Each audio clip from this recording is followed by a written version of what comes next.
right, Luke 19, verse 1. Jesus entered Jericho and was passing through. A man was there by the name of Zacchaeus. He was a chief tax collector and was wealthy.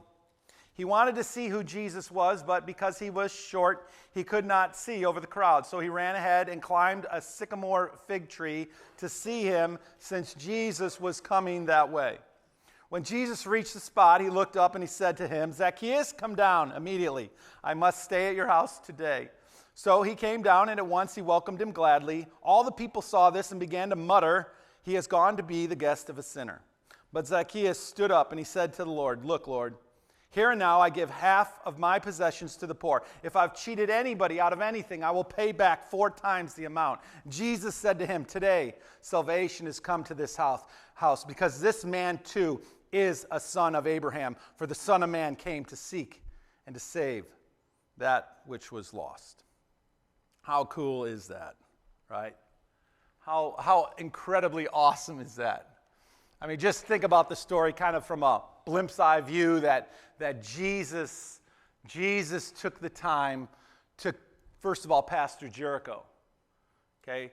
He comes to Jericho and he has this encounter with this guy. There's hundreds of people.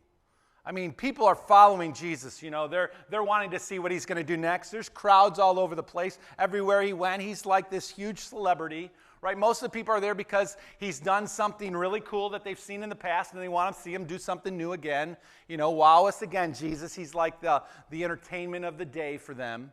They're following him for the wrong reasons, but they're following him, and there's always these crowds. And in verse, so what happens is he's passing through Jericho in verse 1, right? He's passing through Jericho. Note that right there. He's passing through.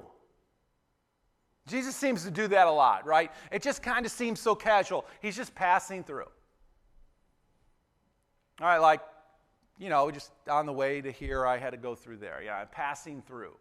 Seems pretty casual, doesn't it? But not with him. There's always a purpose. There's always an intent to Jesus just passing through. Just passing through. You know, that's what we do too, right? We're just passing through this life, right? Our home is where? It's in heaven, right? We're aliens, we're strangers, we're foreigners on this world. We're just passing through. But we better be passing through with purpose, because that's what he was doing. He didn't just come to earth to pass through. He came to earth to seek and to save the lost, which is what we should be doing too. We're just passing through. Everything that you do, you're just passing through, but you're not just passing through. There's a purpose for what it is you're doing. Hopefully in everything that you do, you are in it with passion, and you are in it with purpose, and you are in it with a mission. Whether it's your work or your family or coaching a ball team or whatever it is, you're not just going through the motions. You are doing it with a purpose. And your purpose is Jesus. Jesus just passing through Jericho, but not just passing through. He's got a reason for being there, right? And verse 2 says, and a man named Zacchaeus, right? He's a Jew. He wanted to see who Jesus was, right? That's interesting, isn't it? He just wanted to see who Jesus was. We don't know that he ever met Jesus before. Jesus hadn't been to Jericho that we know of. He's passing through Jericho, and this wee little man, Zacchaeus, he wants to see Jesus, maybe out of curiosity. There's a crowd of people coming down the road. The dust is kicking up, and Zacchaeus is going, whoa, something's going on. I want to see what's going on. And he wants to see Jesus. Curiosity is a strange thing, isn't it? It not only can kill the cat, right, but Curious George is curious too. So curiosity is something that could hurt us, but it could also like draw us in, right? Curiosity sometimes draws us to him. Just being curious. Maybe that's all we needed when we first started to follow Jesus, is that we were just curious. What is he about? You know, what is this Jesus all about? People talk about him, people gather, millions of people gather every Sunday morning and other times now during the week, and they worship this Jesus. You know, they come and they study his word. What is the deal with Jesus, right? Curiosity. He's just curious, maybe. He just wants to see who this Jesus is. Maybe because he had heard things that Jesus had done, and he just wants to know, hey, I'm a chief tax collector. I want to find out what's going on here. I'm a big dog in this town. I'm going to see what's going on, or try to see what's going on, but I really can't because there's a big crowd in front of me. But because of the crowd, maybe that's why he wanted to see what was going on. He just saw this big crowd gathering and people walking, and so he just makes his way there. There's three things about Zacchaeus that the text points out. One is that he's a chief tax collector, which means he's kind of over other people probably. He's a chief. He's been doing it a long time. He's good at his job. He's a tax collector, chief of tax collectors. He's not just hated, but he's hated and hated and hated and hated on top of hated, right? He's the chief of being hated, right? Probably got some mini chief tax collectors under him. Second thing it says here in the text, it says he's wealthy. Got a lot of money, which is why he's also hated, because he's got their money. He's got the Jews' money, and that's why he's wealthy. He's a Jew working for the Roman government to collect taxes. No wonder the Jews hated him. That's why they hated most tax collectors, because they stole from them.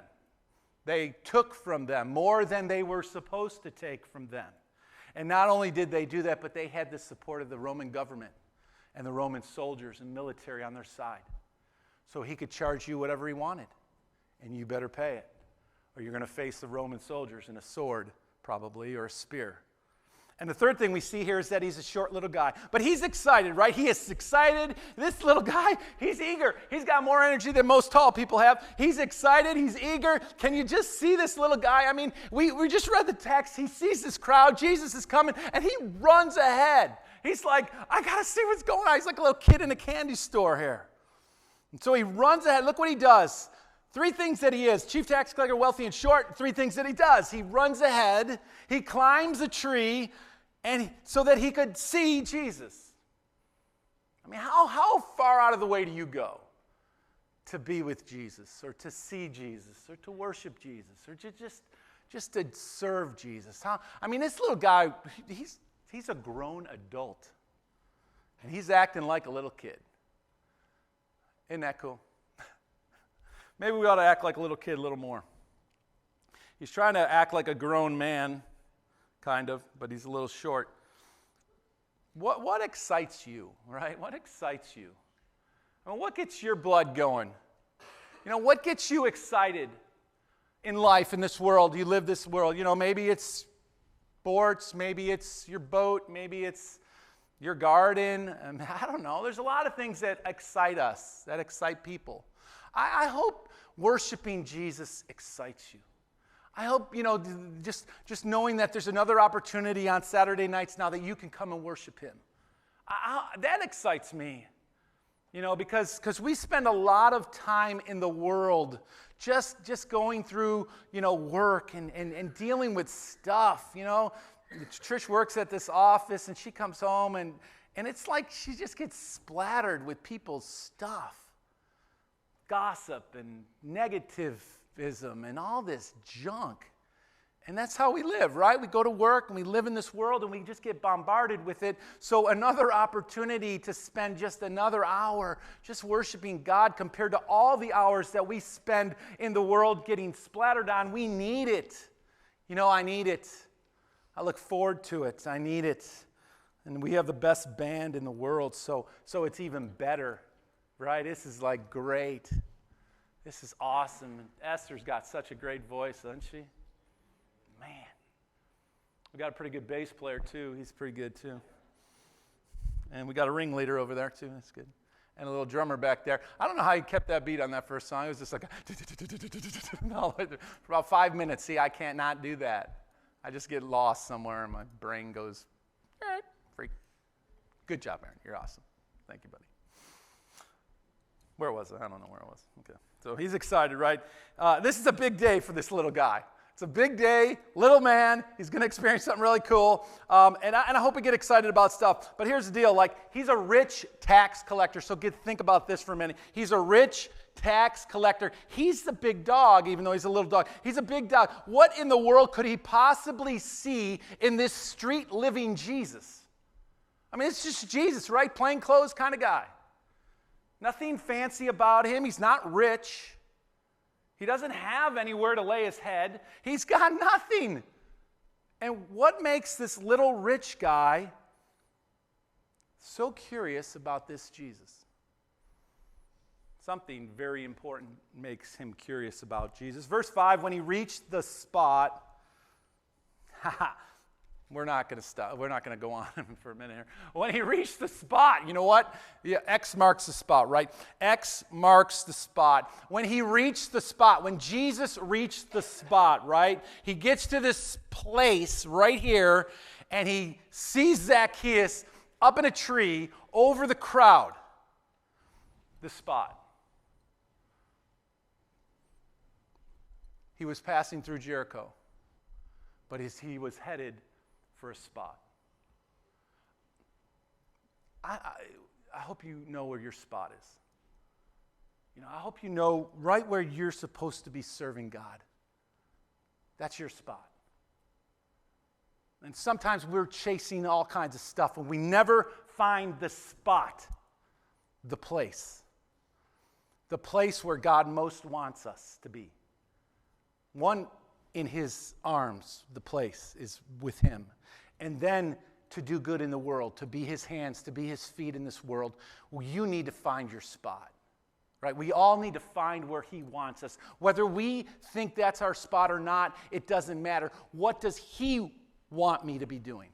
That's what I will do.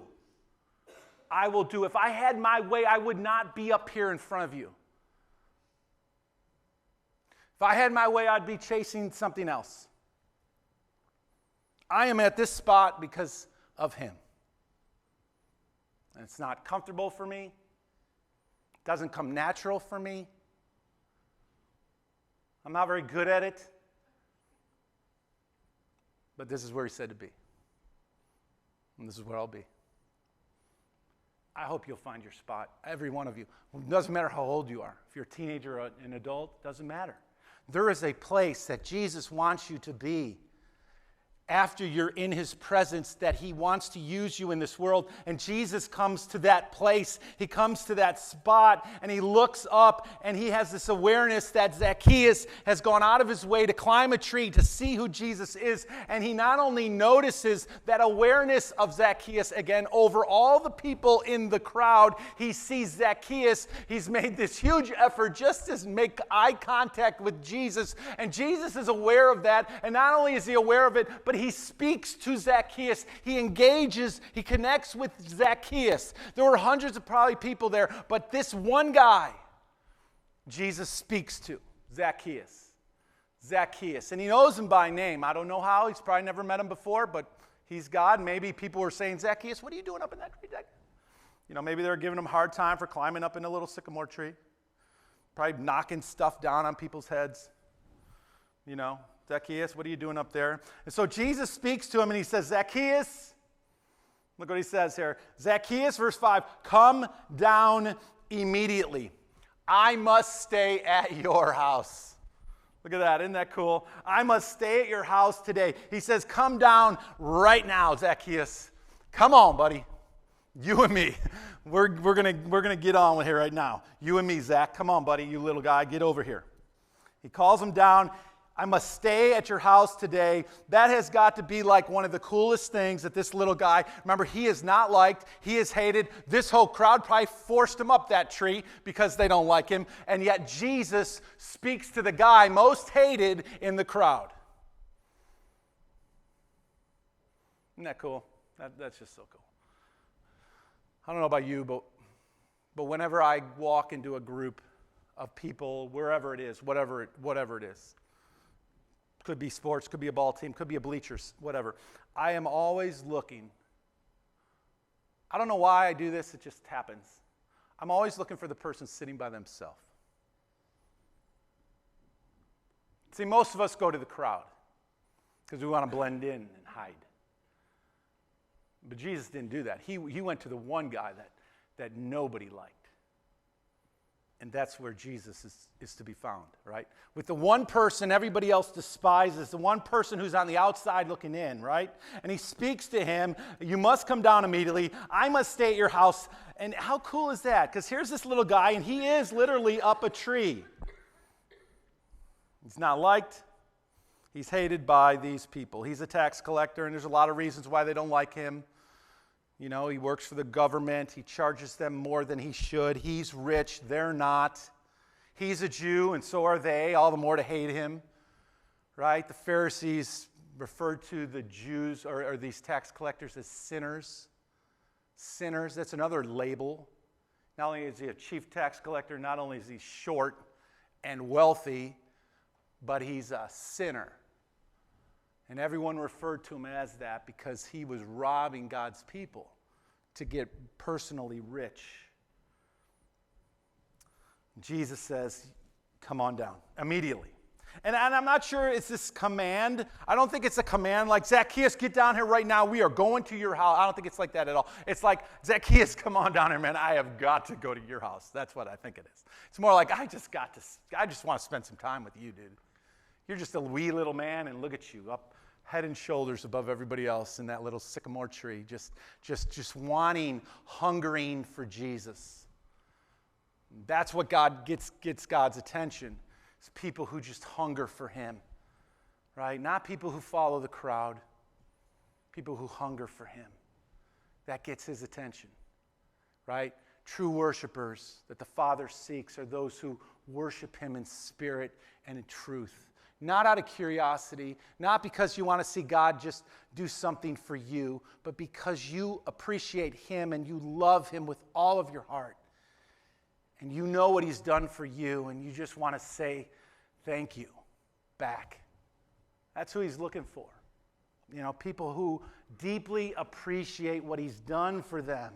And so the ball now is in Z's court, right? Can we call him Z for a little bit? Z's court. There's the ball, right? The stage has been set. Jesus has come. He's spoken to him. Zacchaeus, come on down immediately. We're going to your house. And what's the response? Verse 6, he came down at once, right? No hesitation. He probably jumped over the crowd, leaped like out on the limb, and woo, here I come, Jesus, catch me, right? And there he is. He comes down at once. He welcomes Jesus, and he not just welcomes Jesus like, Jesus, come to my house, but it's like he welcomes Jesus gladly.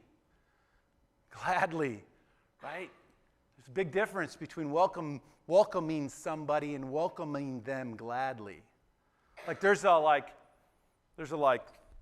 you doing, bro? Good to see you today. Hey, bro, man, what's up, bro? Love you, brother. Okay, there's a difference between welcoming somebody and welcoming somebody like you love them, like you're glad to see them, like man, it's been so long, I need you. You messed up my microphone. Okay, good. We're good. So he welcomes him gladly, right? And look what this does. First, he comes down at once. It shows this perfect obedience. Jesus says, come on down, we're going to your house. And right at he probably didn't get the words out of his mouth. And here comes Zacchaeus down. He's so excited. He doesn't care about the crowd. He's hated by everyone, but he's like locked on to Jesus. And he comes to Jesus and he welcomes Jesus gladly. And so they're going to his house. And faith is beginning to move in Zacchaeus because even though he's a Jew and he knows the law and he knows the Old Testament, he doesn't have a personal relationship with God and he doesn't have one with Jesus, but he's about to start one. And Jesus has initiated it, and he's shown some faith, and he welcomes Jesus, not just welcomes him, but he welcomes him with joy in his heart. Like there is nothing greater than to stand and worship God. There's nothing. If you could tell me one thing that's greater, you'd go for it. But there is nothing than to just stand and just be drawn to God. I could do that for a long time, you know. I hope that's what you hunger and thirst for. It's just to know the one who made you, right? The one who created you, who formed you in your mother's womb and loves you. Sent his son to die for you. You know, just be drawn to that. Just be drawn to him. And then, here we go, verse 7, there's the people. There's the people. There's always going to be the people, y'all. There's always going to be the people. They saw this, Jesus connecting with the sinner. the little midget up in the tree, and they don't like it. Again, they don't like it. They don't like guys carrying their mat on the Sabbath. They don't like Jesus talking to women at a well in Samaria. They don't like the fact that Nicodemus went by night to talk to Jesus probably either. In fact, they don't like a whole lot about Jesus or the people he's talking to or anything about this guy. And now they don't like Zacchaeus. Check it out. All the people saw this, right? They're observant. They're seeing this. And they began to mutter, murmur. Oh, what a word, right? Murmur. It's not a good thing. If somebody catches you murmuring, it's probably not a good thing. And we do that a lot, right? We're in the halls murmuring here, murmuring there, talking about this. And usually it's stuff that isn't good. It's usually gossip stuff that shouldn't go on. Not always, but a lot of time. In this case, it is. The word is crazy. It means to utter words in a low voice, like a whisper, under your breath, in complaint, or to grumble, or to murmur, right? Or to dislike something. There's all kinds of things that people murmur in there. And you probably are guilty of murmuring some of them yourself. Can you believe what she's wearing? Right? You know what I'm talking about. Do you believe what he just said? Huh. Right under your breath, like, I do not agree. Murmur, murmur, murmur, murmur, murmur. Usually you can't make out what they're saying. Here's a good study. Let's do this. So Facebook, I'm going to put this on Facebook right now with you guys. I need you to answer the question. Okay, how many of you have Facebook? All right, 3 of you. Good. Okay. So some of you do. Burlington Christian Church, we have our own Facebook page. Does everybody know that? Okay, here's the question. Question, I'm going to publish it right now, so don't go to your phone right now. Only I can do this right now. Why do people, I wish I could put this on the screen. That would be kind of cool. Why do people murmur? I think I got it right. Okay, there you go. That's the question. Posting it right now. And boom, you should get an alert on your phone. Bam. All right, why do people murmur? You reply to that, okay? Just thought we'd have fun with that one. Okay, why do people murmur? There's a lot of reasons people murmur, right? Maybe some self-confidence issues in their own life. They just don't like anything. They're negative people. They're just going to murmur.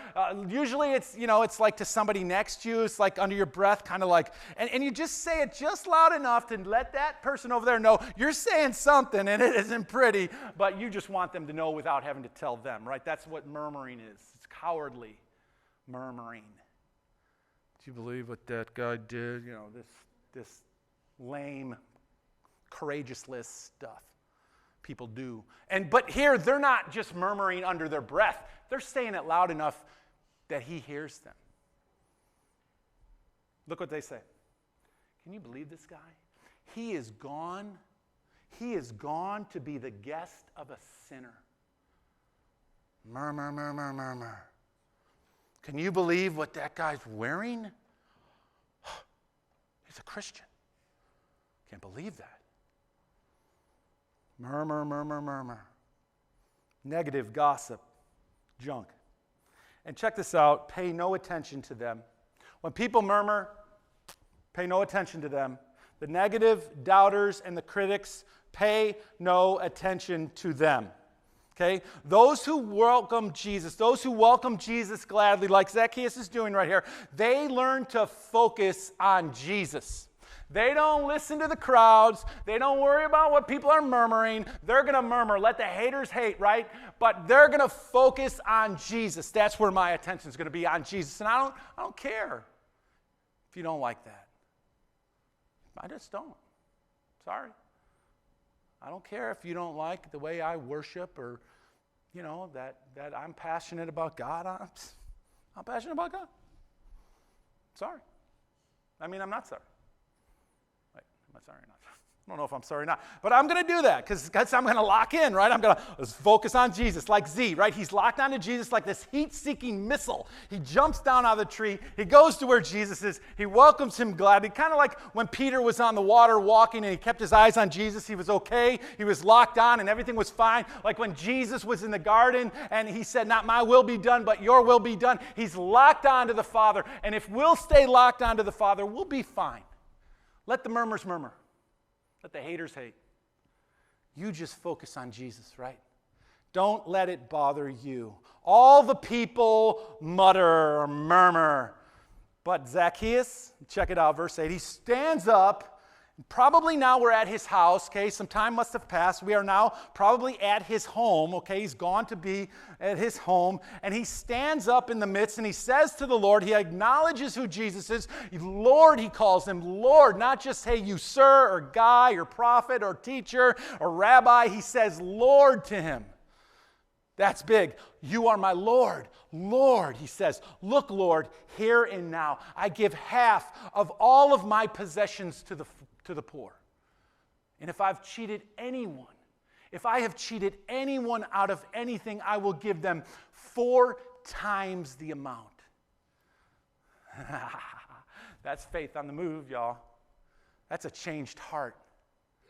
That's a heart that is now like lining up with God and surrendering to the will of God and falling in love with Jesus.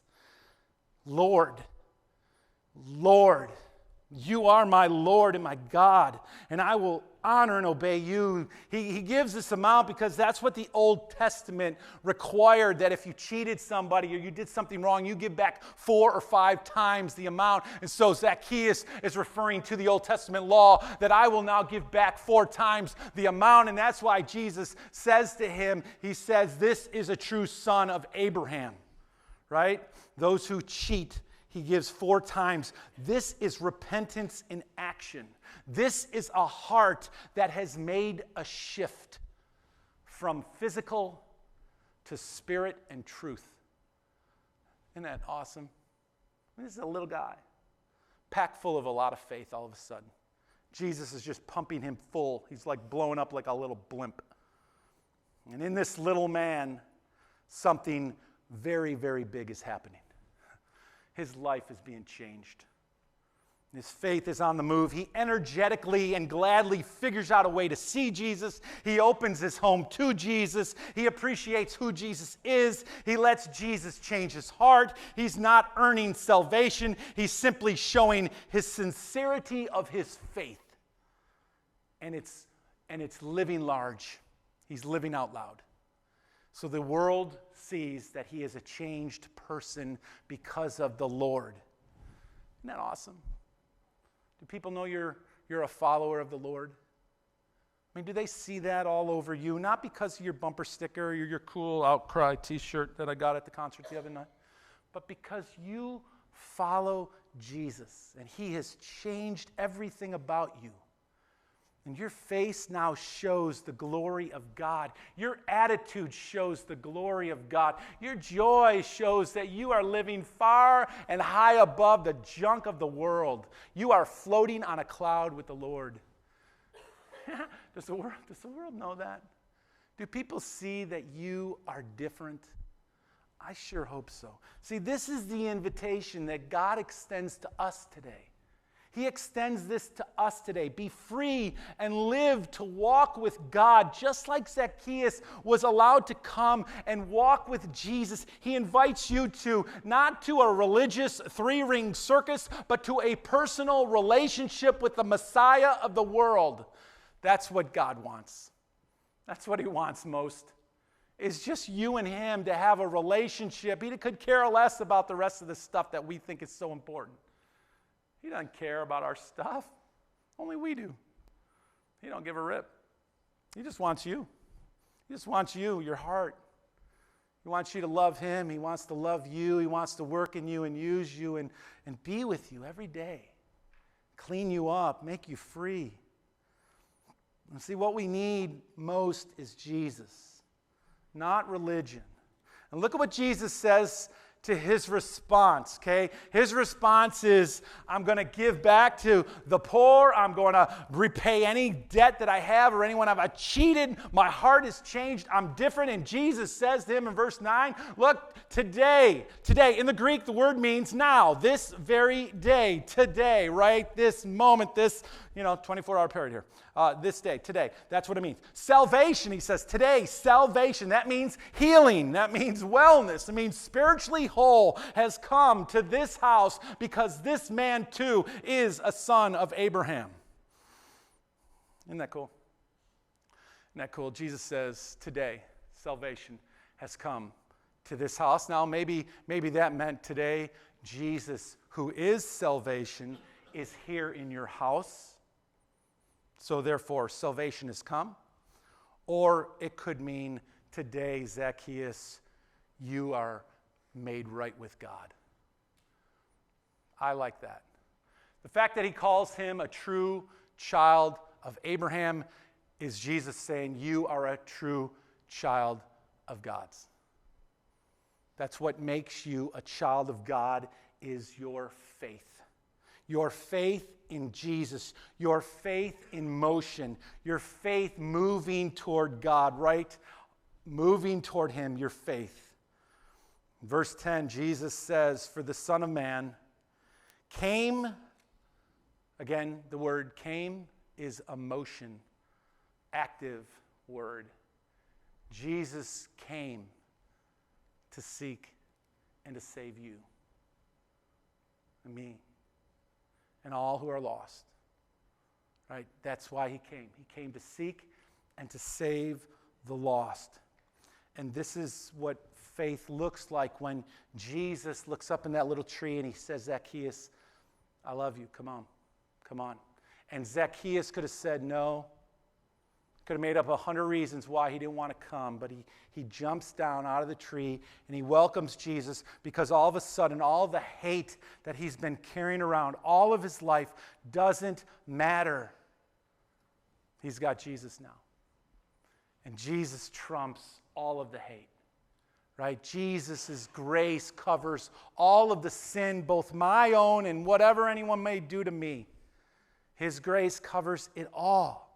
And I'm safe and secure in him. And that's what Zacchaeus discovers. He discovers this faith in Jesus. The Son of Man, he says, came to seek and to save the lost.